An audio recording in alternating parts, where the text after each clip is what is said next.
મિત્રો, જો તમે શિયાળુ પાક કરવાના હોવ તો ખાસ બેન્ટોનેટ સલ્ફર વાપરવાનો આગ્રહ રાખો. આજે તમને એક માહિતી આપી છે એગ્રેસિયાના બેન્ટોનેટ સલ્ફરની. એગ્રેસિયાનું બેન્ટોનેટ સલ્ફર ઓમાન દેશથી આયાત કરેલું છે. કાર્બનિક સલ્ફર છે, અંદર માઇક્રોન્યુટન એડ આવે છે. એટલે સલ્ફરની સાથે સાથે અન્ય માઇક્રોન્યુટન ઝીંક, બોરોન, ફેરસ જેવા માઇક્રોન્યુટન પણ મળે છે. તો જો તમે જે પાક કરવાના છો, ચણા, જીરું, બટાકા, ડુંગળી, ઘઉં, એમાં જો તમે બેન્ટોનેટ સલ્ફર વાપરશો તો એના ઘણા બધા ફાયદા થશે.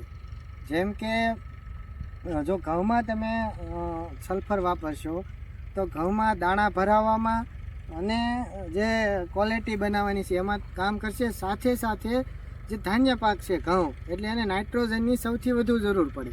તો નાઇટ્રોજનને સૌથી વધુ અપટેક કરાવવાનું કામ અને નાઇટ્રોજનનું ધોવાણ અટકાવવાનું કામ આ બેન્ટોનેટ સલ્ફર કરશે. જે ચણા અને જીરુંના પાકો છે જેમાં શરૂઆતના અવસ્થાએ સુકારા આવતા હોય તો સુકારામાં પણ સલ્ફર કામ આપે. તમે જાણતા હશો કે ધાધરમાં જે મલમ આવે એની ઉપર ગંધકનો મલમ લખ્યો, ગંધકી જ આ સલ્ફર છે. તો સલ્ફર એક ફંગીસાઇડનું પણ કામ કરે છે. તો જીરા અને ચણામાં ક્વોલિટીનું કામ તો કરશે જ તે, પણ સાથે સાથે એને ફૂગથી પણ દૂર રાખશે. જ્યારે જે કંદમૂળના પાકો છે, બટાકા, ડુંગળી છે, એમાં કંદને મોટા કરવામાં, છોડને ગ્રીન રાખવામાં, છોડને લીલોછમ રાખવામાં અને છોડને પોટાશ અને નાઇટ્રોજનનો અપટેક રેશિયો વધારવાનું કામ કરશે. બીજું કે આ જે મારા હાથમાં છે એ જે એગ્રેસિયાનું સલ્ફર છે, તો તમે એના દાણા જોવો તો એમાં નાની ગોળી છે અને મોટી ગોળી છે.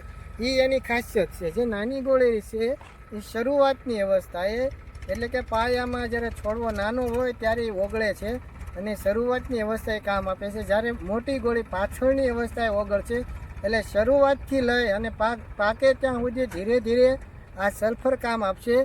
બીજા નંબરે કે આ સલ્ફર ધીરે ધીરે પાણીમાં 100% દ્રાવ્ય છે.